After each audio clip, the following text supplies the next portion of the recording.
attendance, as well as ex officio member Steve Mitchell.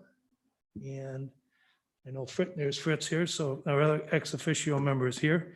So I'd like to welcome everybody to the meeting and also welcome those that are watching live via live stream. And we will start by the first item on the agenda, which is our internal audit. And Ms. Jill Compton, internal auditor, will give us a report. Oh, Gavin, did you want to? Nope. Okay, all right. Good afternoon. You have before you the October 2020 audit open issues report.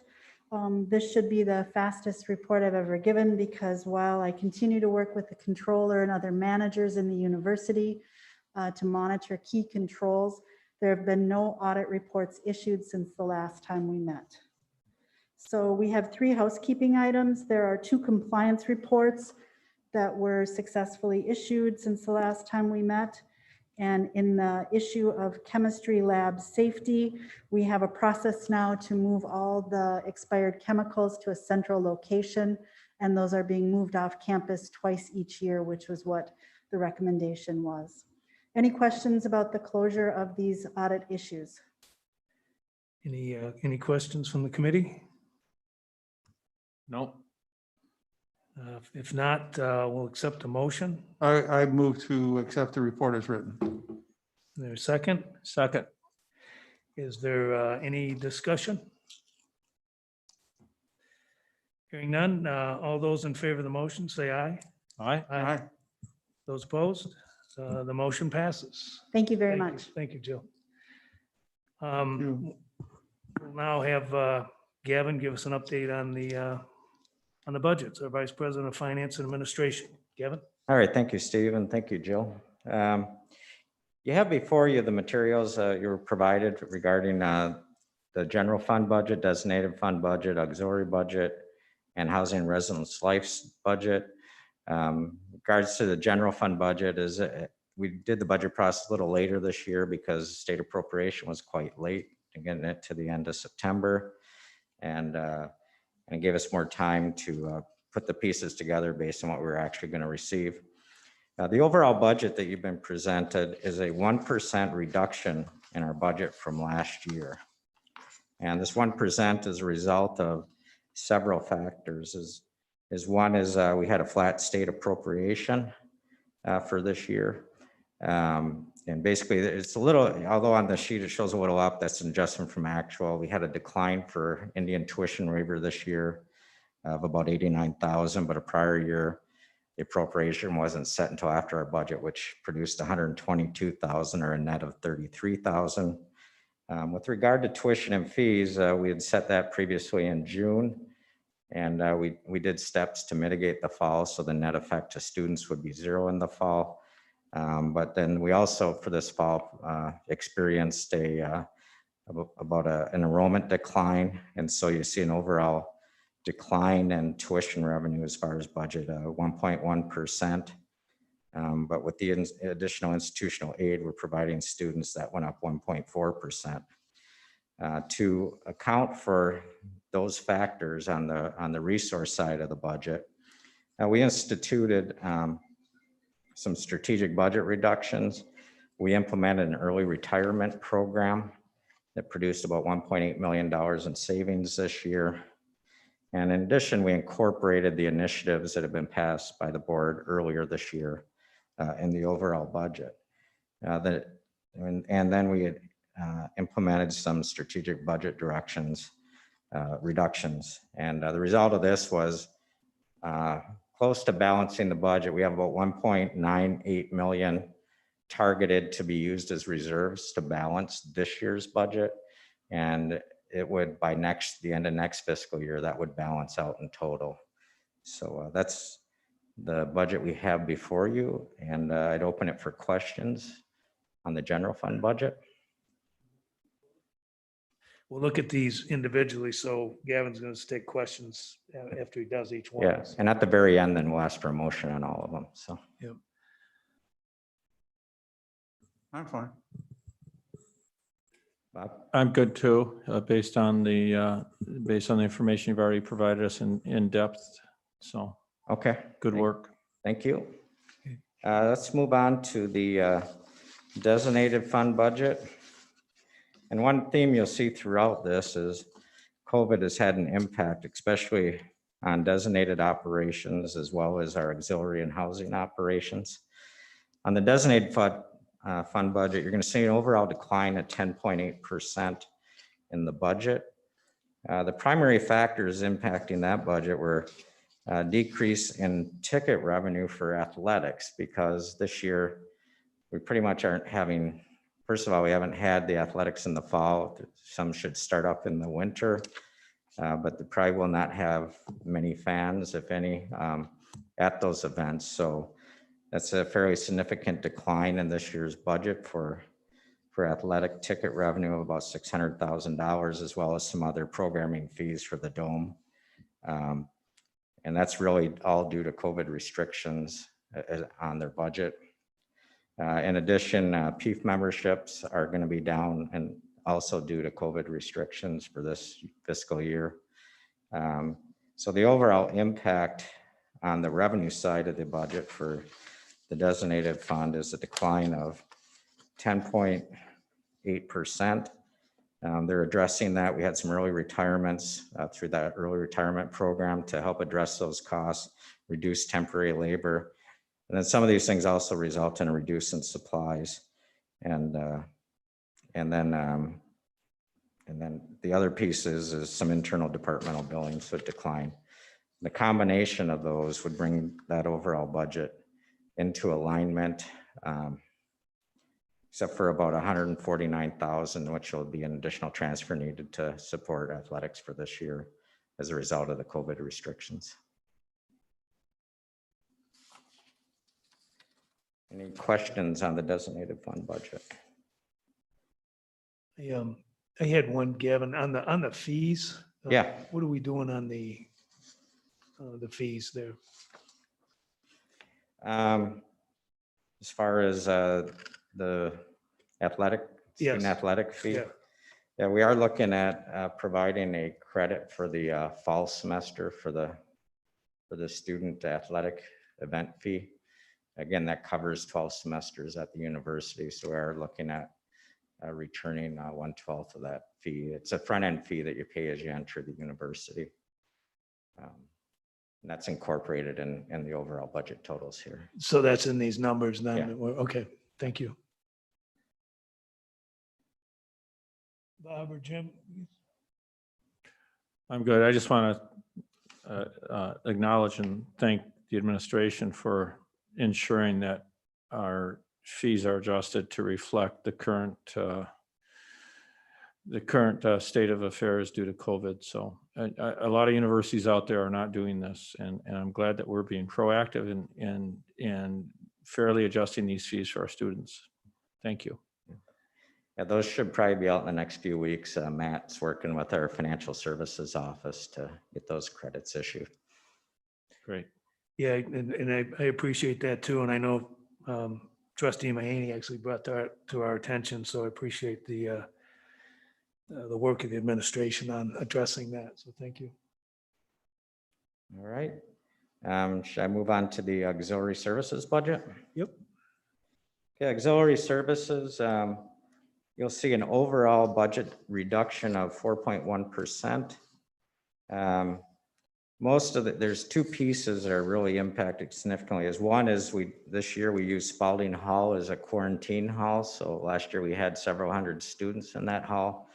This year we have none that are permanently in the hall. We may have some temporarily go in and out, but then that reduces the overall revenue for both the residence life aspect of the budget, which you'll see next, but it also impacts the meal plans, the number of meal plans that are issued.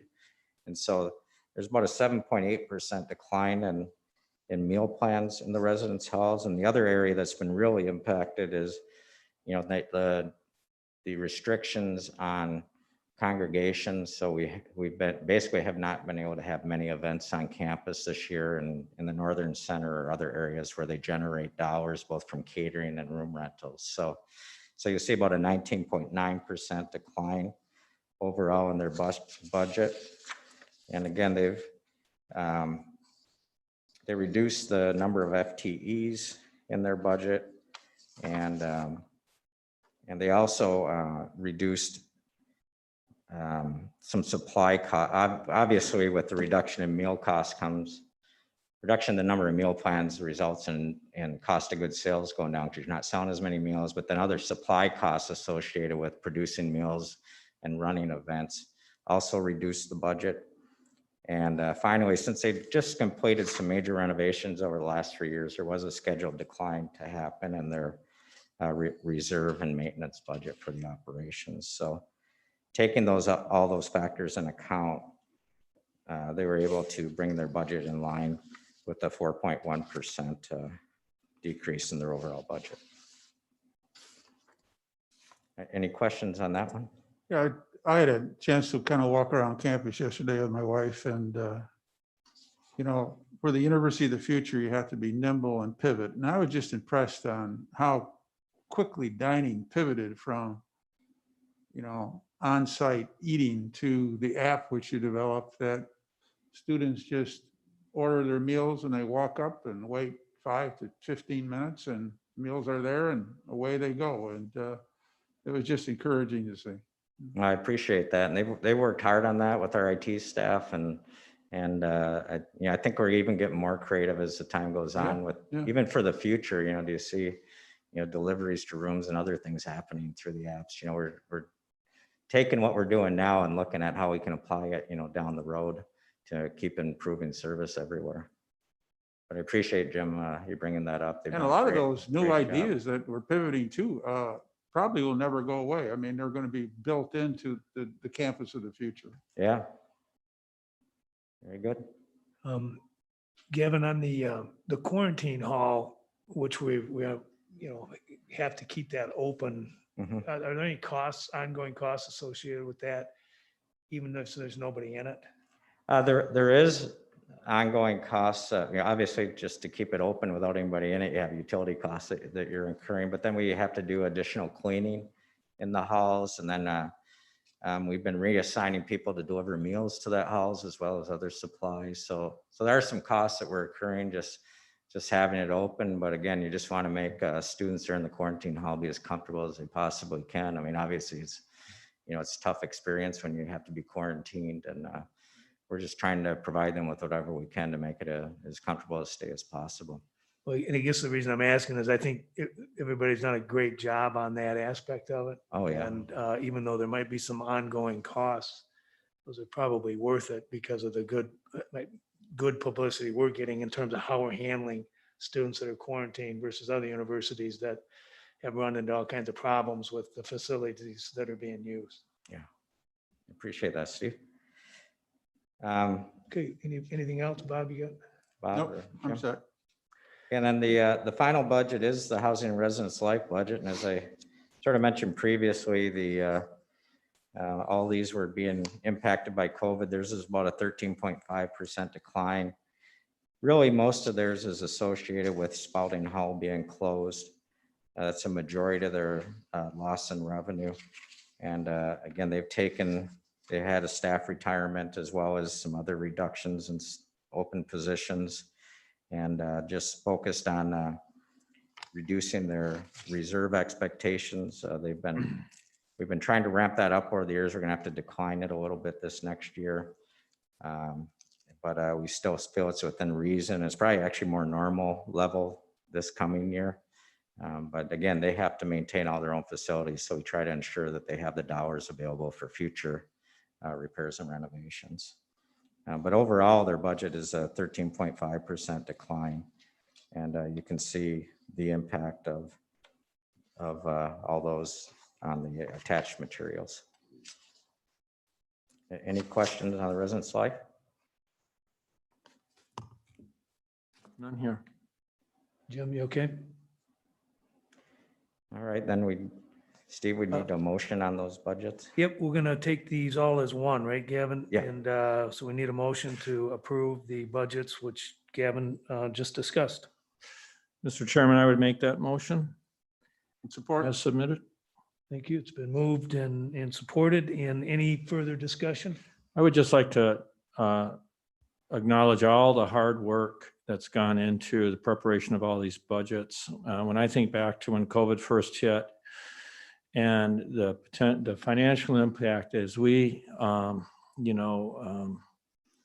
we penciled out the potential impact across the university, it was beyond stunning. And the work that people across campus have put in to ensure that the university not only addressed COVID from an operational standpoint head on, and we've done a masterful job of that, something that everybody should be proud of. But equally important, we have retained and arguably strengthened the financial health of the university in spite of COVID and all of the financial ramifications that it's had. It's just a great job, and you should be very proud. I tell people, I think, pound for pound, we're the strongest from a financial standpoint, pound for pound, we're the strongest university in this state. I have a great team working with me to try to make sure that all occurs, as well as our, I will tell you, we work closely with the deans and academics throughout this process. They were outstanding to work with. Everybody from auxiliary housing, the staff you see here, sitting here, everybody has a part in making it happen. And it's, like you said, meeting with you guys, it's really, it takes a team effort to make everything come into balance. And as you said, strengthen us going forward. Yeah, I would just echo what Trustee Mahaney said. There was a point in time not too long ago, we were having weekly calls and not just to the full board, but the finance committee, and we were getting some pretty dire reports. And I think there was a lot done to avoid a lot of problems we could have faced. And I very much appreciate, Gavin, your efforts, and Fritz, your team, but also the work that Trustees Mahaney and Haveman did by participating in all those meetings and spending a lot of time on the phone and working through this stuff. So appreciate it very much. And want to make sure that I get that on the record. Okay, Jim, are you okay? All right, we've got a motion and to adopt the 4 budgets we have. All those in favor, say aye. Aye. Aye. Those opposed? None opposed, so the motion carries. All right, the next one is I regularly provide you with financial indicators, and so far we're right in line with the budgets we presented you. And the one that's a little surprised us is apartments. We had thought we'd decrease our percentage occupancy a little bit, but actually now we're trending ahead of last year, 493 versus 489. So overall, we're in good shape. And again, even though we're a little ahead of some of the targets we set, we were a little conservative because you're going into winter semester and you still have potential unforeseen. So we always have to be prepared for that. So anyway, that's just for information only for you to look at. And next up is the 5-year facilities master plan. This is an annual report that we need to submit to the state. The one thing they noted is don't submit any new projects for funding. They were very clear, put it in bold in the letter they sent to us. One thing that happens is this is basically a draft of what we'll be submitting. There's some final numbers and a few wording tweaks that'll happen before the final submission can go in, as we need to wait to complete our Heidi submission, which is due the end of this month, similar to the timeline with us submitting this plan. So that will be updated, but I need to have an approval of the draft. And then in December, we'll come back with the final submission that was sent to the state. So I would need a motion to approve this. at Mr. this. Chairman, I move that we approve the facility 5-year master plan. Support. Mr. Chairman, I second. Okay, we have a motion to approve that. Any discussion? If not, all those in favor of the motion say aye. All right, Aye. All those opposed say nay. The motion carries. Okay, next on the agenda, we have our long-term maintenance projects list, and these identify the major categories and dollars we'll be allocating towards long-term maintenance over this next fiscal year. And you can see in the general fund, a lot of electrical, mechanical finishes and hardscape, as well as utility infrastructure projects. And again, you can see on equipment replacement and auxiliary, along with infrastructure maintenance and housing. The overall list is about $2.4 million for this year. And that's something we would need approval, motion to accept also. Okay, we'll entertain a motion. Mr. Chairman, I make a motion that we approve the fiscal year 2021 long-term maintenance projects budget. Any support? support. Okay, motion's made and supported. Any discussion? If not, all those in favor of the motion say aye. Aye. Those opposed? Motion carries. We're down to the last item here on temporary liquor licenses. We're hoping we're able to hold events in the spring, and in that regards to that planning, we have 2 events that we would need temporary liquor licenses issued for. The main event dinner on April 16th, put on by the Hospitality Management Program, and in May 17th, Dancing with the Stars in conjunction with UP Home Health and Hospice. And that's something we would require a motion from the board. Need a motion? Mr. Chairman, I make that motion to approve the temporary liquor licenses, which Thank- Vice I support it. President Leach Thank- just described. Thank you, trustees Mahaney and Haveman. Any discussion? Hearing none. All those in favor of the motion say aye. Aye. Those opposed? The motion carries. Is that it, Gavin? Is that- That's it for the agenda. Yes. That concludes what's on the agenda, as long as there's no other discussion from committee members. I'm fine. If not, the committee is adjourned at 4:54. Thank you, Gavin.